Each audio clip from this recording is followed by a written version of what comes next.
तुम्ही म्हणसान महाराज देवाची पूजा सुद्धा न करताय तुम्ही, आईबापांपेक्षा देव मोठे आहेत का?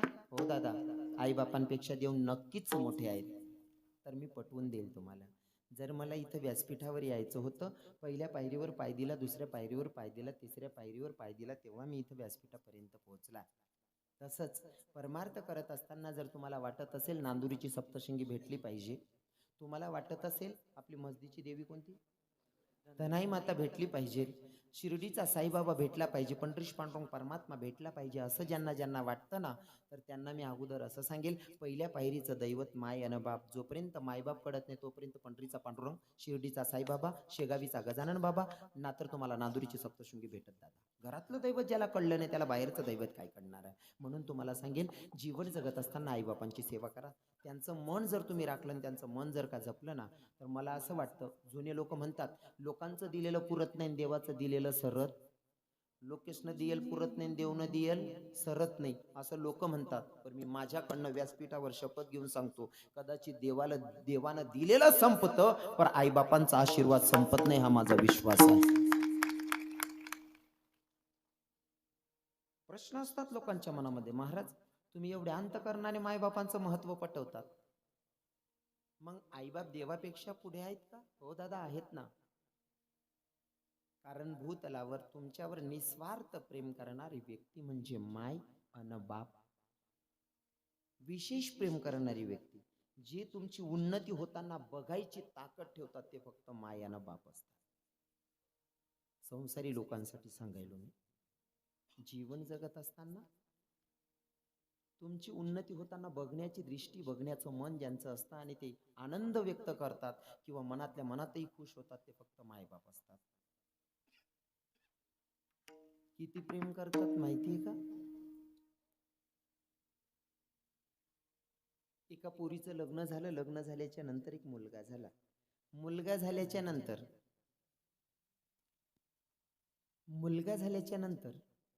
मुलगा 1.5-2 वर्षाचा आहे तोपर्यंत पती मरण पावले.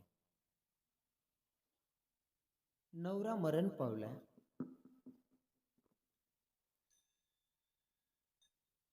समधे नातेवाईक भावकीतले लोक सांगत होते, ताई तू लग्न करून घे, तू तरुण आहेस, समाज चांगला नाही आहे, तुला लोक कोणत्या नजरेनं बघतील, बाई तू दुसरं लग्न करून घे. बाई मी विचार करते, मी जर का लग्न केलं, वा वा, लग्न केलं तर मला पती भेटेल, पण माझ्या लेकराला बाप नाही ना भेटणार, म्हणून मी लग्न नाही करू शकत. माझ्या म्हातारपणाची काठी माझा कुलवंशज आहे, माझा मुलगा, बस याला बघूनच उर्वरित आयुष्य जगायचं, नाही करायचं मला लग्न. सगळे भावकीतले लोक, नातेवाईक पण बोलत होते, माहेरचे लोक सांगत होते लग्न करून घे. बाईनं पोराकडे बघावं, दादा मी जर का लग्न केलं, मला पती तर भेटल, पण माझ्या लेकराला बाप नाही ना भेटणार, म्हणून मला दुसरं लग्न नाही करायचं. ऐका, घराची परिस्थिती हलाखीची होती, दुसऱ्याच्याकडे मजुरीनं कामाला जात होती बाई, आणि मजुरी करून लेकराला खाऊ घालत होती. हलाखीची परिस्थिती हो. सकाळी जेवली संध्याकाळी काय जेवायचं, आणि संध्याकाळी जेवली तर सकाळी काय स्वयंपाक करायचा, असा प्रश्न असायचा. आणि अशा परिस्थितीमध्ये पोराला वाढवायचं. बाईनं विचार केला, दादा पोराला शाळेत टाकलं, शाळेत जायला लागलं, मनात एकच, पोराला खूप शिकवायचं आणि काहीतरी जॉबला नोकरीला लावायचं. पोराला शिकवते बाई. एके दिवशी मुलगा शाळेत गेला. शाळेत गेल्याच्या नंतर सकाळचा क्लासेससाठी गेलेला, ट्युशनसाठी गेलेला, तिकडे शाळेत थांबला. दुपार झाली, माई विचार करते, बाई ग सकाळपासून मुलगा गेलेला, दिवसभर उपवाशी कसा राहील. घाई स्वयंपाक केला, डब्बा बांधला, आणि तो डब्बा घेऊन, तो टिफिन घेऊन पोराला शाळेत द्यायला गेली. ग्राउंड मध्ये शिपाई काका उभे होते. त्या शिपाई काकांना विचारलं, काकू दादा माझा बाडू कोणत्या वर्गात आहे? त्या शिपाई काकांना दुरूनच वर्ग दाखवलं, त्या वर्गात तुमचा बाडू आहे म्हणले. जा. माय गेली, बाडू बसलेला होता वर्गात. बाडू, अरे बेटा तू सकाळचा आलाय, दिवसभर उपवाशी कसा राहशील? भाडा, दिवसभर उपवाशी कसा राहशील? म्हणले, हा डब्बा आणलेला आहे, टिफिन आणलेला आहे, खाऊन घेशील. जेव्हा तो टिफिन मायनं बाडूच्या जवळ ठेवला ना दादा, बाडूचे मित्र बघत होते बाडूच्या मायकडं, आणि नेमका घडलं असं, बाडूच्या मायचा एक डोळा फुटका होता. तो फुटका डोळा बघून सगळे मित्र त्या बाडूला चिडवायला लागले, बाडू तुझी मायचा डोळा फुटका आहे, तू फुटकीचा मुलगा आहेस, आंधळीचा मुलगा आहेस. हे बाड्या, तुझी माय फुटकी या, तू आंधळीचा मुलगा आहेस. पोरगा घरी आला. घरी आल्याच्या नंतर दप्तर फेकलं, मायला रागवायला लागला, काकाई माझ्या शाळेत काहून आलतीस म्हणले. तू आली ना, समधी पोरं मला चिडवायला लागली का तू फुटकीचा मुलगा आहेस म्हणून. तू माझ्या शाळेत नको येत जाऊ, मला लाज वाटते म्हणले तुला माय म्हणायची. माय एका कोपऱ्याला बसली, डसा डसा रडायला लागली. राजा, अरे मी काय त्याग केलाय तुझ्यासाठी, कधी विचार न. तुला माय म्हणायची लाज वाटते. पर ठीक आहे, तुला लहान आहे, मी तुला आता काय सांगू पण शकत नाही. दादा, बरेच दिवस निघून गेले, पर बाडूला त्याच्या मित्रांचं चिडवणं काय बंद होत नाही. बाडू, तू पुटकीचा मुलगा आहेस, आंधळीचा मुलगा आहेस. बाडूला वाटलं मी जर काही इथं राहिलो तर मला फुटकीचा आणि आंधळीचाच मुलगा म्हणतील, त्याच्यापेक्षा ना असं करतो, या फुटकी मायला सोडतो आणि कुठेतरी बाहेर जातो. बाडूनं बॅग भरली, घरातून पळ काढली, बाहेर गावी गेला. तिकडे नोकरीही मिळवली, शिक्षण पूर्ण करून नोकरीही मिळवली आणि छोकरीही पटवली, म्हणजे लग्नही करून घेतलं. दादा, लग्न करून घेतलं, त्याला एक मुलगा एक मुलगी झालेली आहे. पण खूप वर्षाच्या नंतर त्याच्या गावातला व्यक्ती त्याच्या नातेवाईकांकडे गेला, जिथं हा दादा राहत होता. त्याच्या नातेवाईकाला विचारलं, समोरच्या बंगल्यामध्ये कोण राहतंय? तर म्हणले माहित नाही, पण एक साहेब राहतात, जिल्हा परिषद मध्ये ड्युटीला आहे. म्हणले ही जिल्हा परिषद मध्ये जे साहेब आहेत ना, ते आमच्या गावातलेत आणि हे त्यांच्या मायला सोडून आले आहेत. घरी गेला माणूस आणि त्या बाईला सांगायला सुरुवात केली, काकू, तुमचा बाडू की नाही आमक्या आमक्या गावाला राहतोय, आणि सांगू का, तुमचा बाडू जिल्हा परिषद मध्ये साहेब आहे आणि तुमच्या बाडूनं लग्नही करून घेतलंय. आणि काकू ऐका ना, अजून आनंदाची गोष्ट, तुमच्या बाडूला 2 लेकरं आहेत, एक मुलगा एक मुलगी. आणि महिला माता एवढ्या निर्मळ मनाच्या असतात, एवढ्या दयावान असतात ना दादा. मी मजाक करतो, तो भाग वजा करा, पण या मायसारखी दया कोणालाच नसते. की स्वतःकडे 1 रुपया नाही हो, पर दुसऱ्याच्याकडे मजुरीनं कामाला जाते, मजुरीचे पैसे जमा केले आणि पैसे जमा करून भाडं खर्च करून पोराला भेटायला जाते, नातवंडांना पाहायला जाते. बाई त्या गावापर्यंत पोहोचली, गाडीतून उतरली, कोण्या इसमाला विचारलं, का रे दादा, आमक्या आमक्या नावाचं व्यक्ती कुठे राहते? त्या दादांनी लांबूनच घर दाखवलं, ते बंगला दिसतोय का त्या साहेबांचा? बाई गेली दादा आणि दरवाजा ठोठावला. स्वतीचा पोरगाचं घर आहे, दरवाजा ठोठावला, तिचा मुलगा बाहेर आला आणि पोरानं बघितलं, माझी आई इथपर्यंत आली, पण मनात पुन्हा क्वेश्चन आहे, जर का मी मायला ओळखलं तर कदाचित माझी बायकोही माझी टिंगल करेल का काय, माझी बायकोही माझी मजाक करेल का. म्हणून त्यानं स्वतःच्या मायला सांगितलं, ए म्हातारी, निघ म्हणली इथून. तुला जर का माझ्या लेकरांनी बघितलं, माझ्या लेकरं घाबरते, निघ म्हणली इथून. म्हातारीच्या डोळ्यात अश्रू होते दादा, ढसाढसा रडली. चौकात झाड होतं, झाडाच्या खाली बसली, स्वतीला कोसत होती, देवा हाच का रे तुझा न्याय? ज्या पोरासाठी पूर्ण आयुष्य खर्च करायचा निर्णय घेतला होता, समधी नातेवाईक भावकीतले लोक सांगत होते, बाई दुसरं लग्न कर. मी लग्न नाही केलं. का? लग्न केलं असतं मला पती भेटला असता, पण माझ्या लेकराला बाप नाही ना भेटणार, म्हणून मी दुसरं लग्न केलं नाही. दादा, वाटत होतं तू माझ्या म्हातारपणाची काठी आहे, माझा कुल वंशज आहे, तर दादा ऐक ना, अरे तू मला नाही खाऊ घातलं असतं तरी चाललं असतं, पण प्रेमात 2 शब्दात माय जरी म्हणलं असतं तरी माझं मन भरलं असतं रे, तरी सुद्धा पोट भरलं असतं. पण तुला माय म्हणायची सुद्धा लाज वाटते. राजा, काय अपराध आहे रे माझा? देवा, हाच का रे तुझा न्याय? ज्या लेकरासाठी पूर्ण तारुण्य जाडून घेतलं, दुसरं लग्न केलं नाही, फक्त एकच आस होती, माझ्या म्हातारपणाची काठी आहे, काहून दुसरं लग्न करायचं? त्या लेकरानं मला माय सुद्धा म्हणू नये. बाई रडत होती दादा. मुलगा ड्युटीला चालला गेला, सुनबाई ड्युटीला चालली गेली.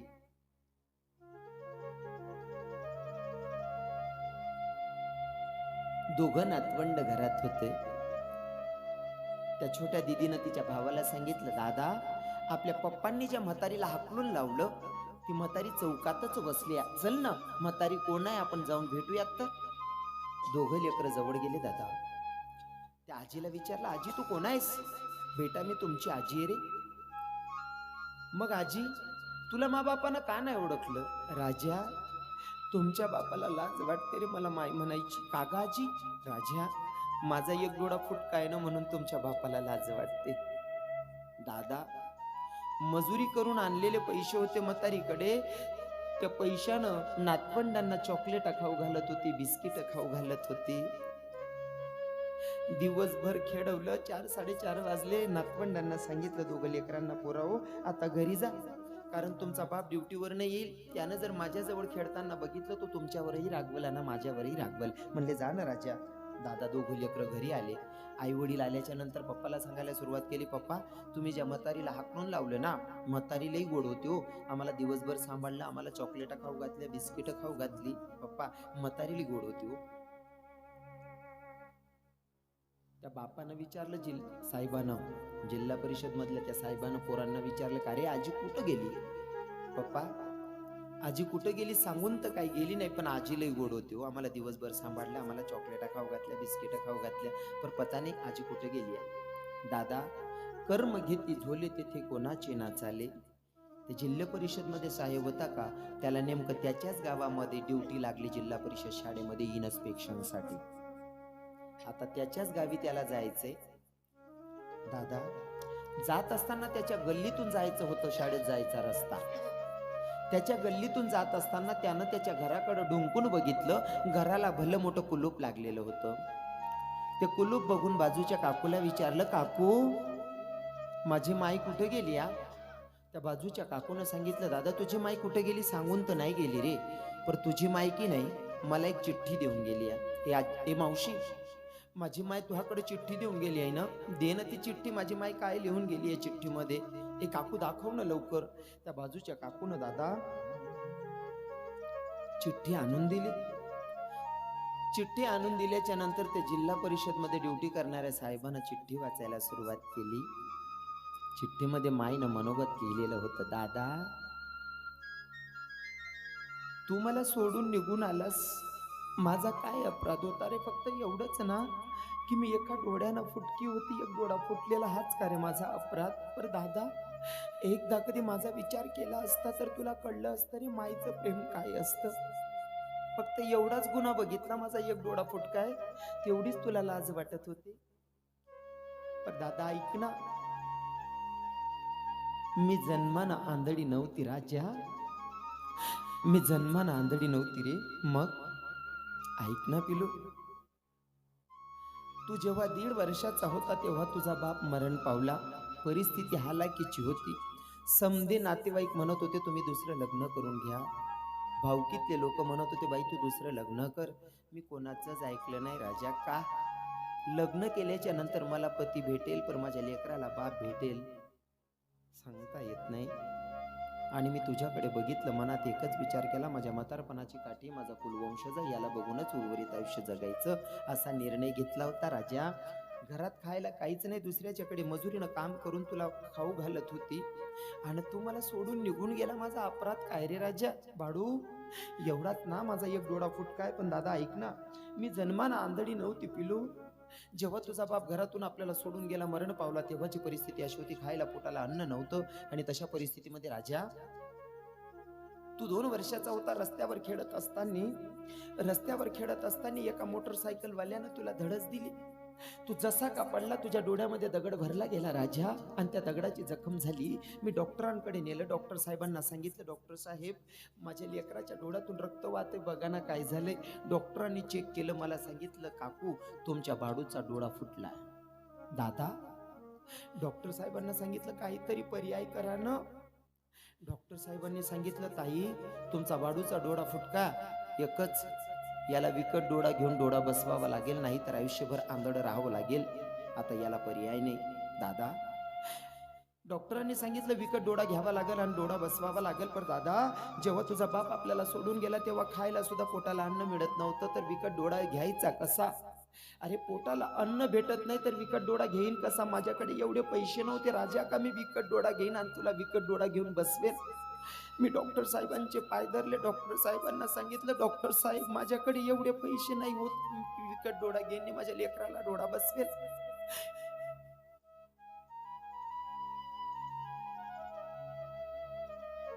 माझ्याकडे एवढे पैसे नाही तो का मी विकत डोळा घेईन आणि माझ्या लेकराला डोळा बसवेल. डॉक्टर साहेब मी तुमच्या पाया पडते, काम करा ना, माझा एक डोळा घ्या माझ्या बाळूला बसवाव. मला आयुष्यभर कोणी फुटकं म्हटलं तर चालेल, पण माझ्या लेकराला कोणी फुटकं म्हणू नये डॉक्टर साहेब. माझा एक डोळा माझ्या भाडूला बसवा दादा. मी जन्माना फुटकी नव्हती, आंधळी नव्हती रे. माझा एक डोळा मी तुला दिलाय म्हणून मी फुटकी झाली. राजा एकदा जवळ बसला असता आणि विचारलं असतं, आई तू फुटकी का झाली, तर नक्की त्या प्रश्नाचं तुला उत्तर दिलं असते पिलू. दादा, आईचं आणि बापाचं अंतकरण ओळखता आलं ना, तर मला वाटतं मंदिरात सुद्धा जायची गरज नाही हो. कारण मायबापांपेक्षा मोठं दैवत कोणतंच नाही आहे. मी तर तुम्हाला सांगेल, ज्यांचे मायबाप हयात आहेत त्यांनी सेवा करा दादा. कारण ज्यांचे नाहीत ना, त्यांना विचारा मायबाप नसल्यावर जीवन कसं वाटतंय.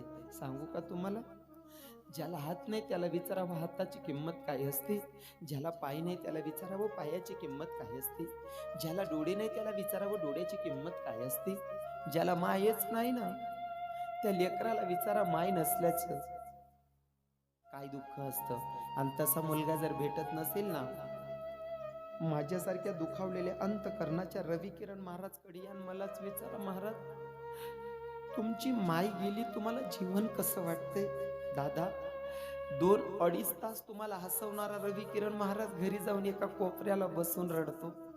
कारण जेव्हा माझी गाडीचा आवाज ऐकायची ना माय, 2 वाजेला गाडी पोहोचो, 3 वाजेला पोहोचो की 4 वाजेला उठून बसायची, तोवर वाट बघत बसायची. आणि आल्याच्या नंतर मायचं पहिलं वाक्य असायचं, रवी आलास का भाव.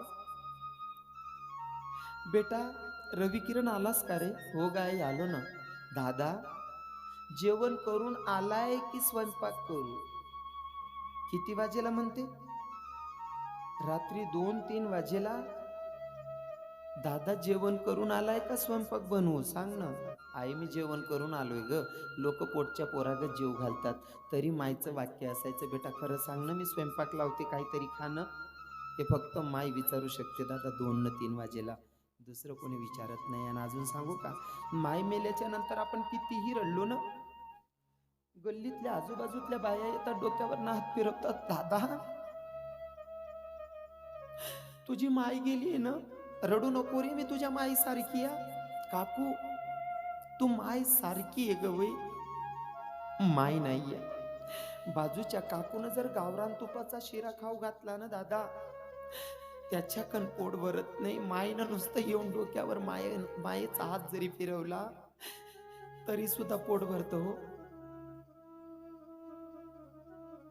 दादा. माय जर रागवली आणि बाप जर रागवला ना, त्यांच्या बोलण्या का नका जात जाऊ. कारण ते तुम्हाला जेव्हा बोलतात ना, त्याच्यामध्ये सुद्धा आपल्या हिताचा विचार करूनच ते बोलतात. म्हणून त्यांचा बोलण्याचा गैरसमज करायचा नाही. कारण जोपर्यंत आहेत तोपर्यंत सेवा करा. गेल्याच्या नंतर रडून काय उपयोग होत नाही. मी तर आजही माझ्या मायला हक्क मारतो. काय हक्क मारतो ऐका.